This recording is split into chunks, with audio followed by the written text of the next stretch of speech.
روم نے حالات کا جائزہ لینے کے لیے اپنا ایک آدمی مدینے میں بھیجا۔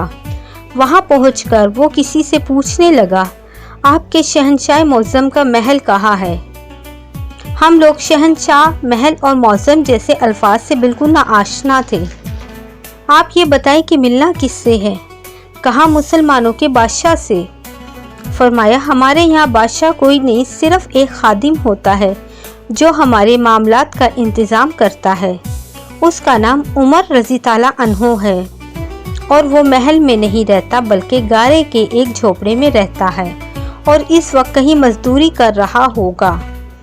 رومی یہ سن کر بڑا ہی حیران ہوا اور آپ رضی تعالیٰ عنہ کی تلاش میں چل پڑا۔ ذرا آگے جا کر دیکھا کہ عمر رضی تعالیٰ عنہ سر کے نیچے درہ رکھ کر مٹی پر سوئے ہوئے ہیں۔ یہ دیکھ کر کہنے لگا، کیا یہ ہے وہ عمر رضی تعالیٰ عنہ جس کی ہیبت سے دنیا کے فرما روا کی نیند اڑ چکی ہے؟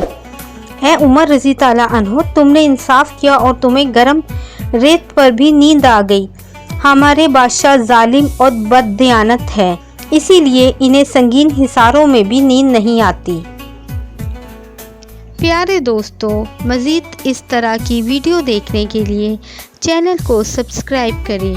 برائے مہربانی ویڈیو کو لائک اور شیئر بھی کریں۔ جزاک اللہ۔